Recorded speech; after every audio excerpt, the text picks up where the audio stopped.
So, always seated, weight bearing position, normal weight load. I like to use a towel because we're getting in to the armpit, so it's just an extra layer of protection there between the patient's head and you. So your upper hand can grip onto the occiput, and you can just use your other hand to just make the patient aware that you're coming in there. You're going to be touching and doing things just to increase their comfort level.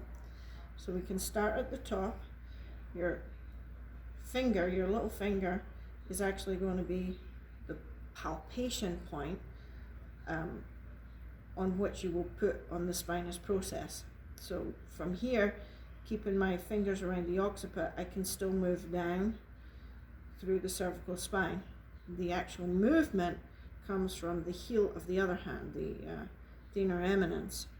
So here I'm going to find C2, right there. I'm going to relax a little bit, thank you.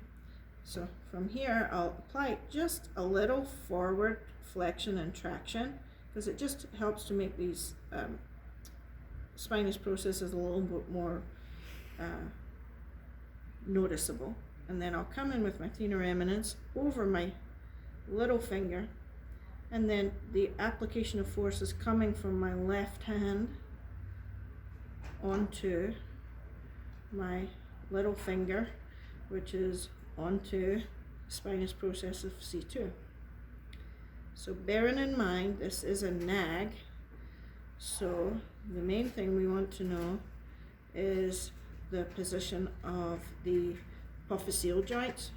So up at C2 tends to be a little more horizontal.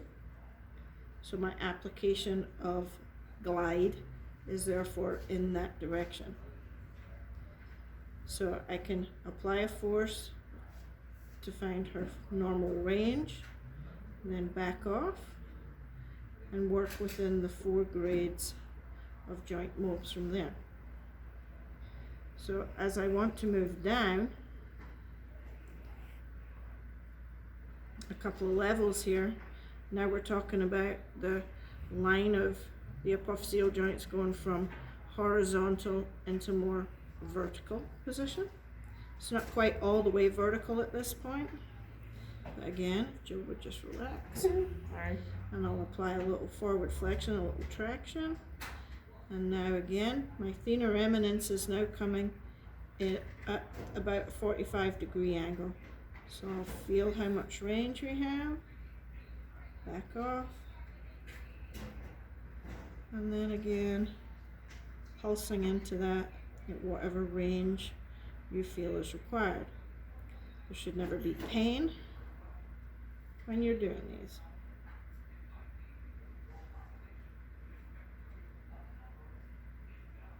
Now, as you get lower down, it becomes difficult to hold the occiput at that point. You can come in with your thumb.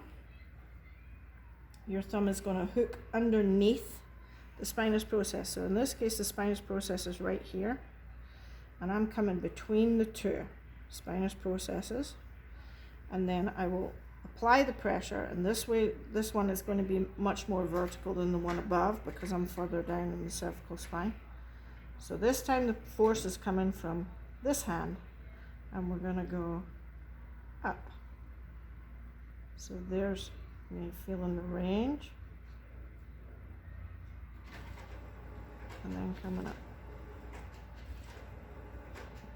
So the lower cervical, thoracic, and lumbar, you're going to use your fingers more, your thumb, sorry, and then up here, you're going to be holding that head and just applying that little bit of traction.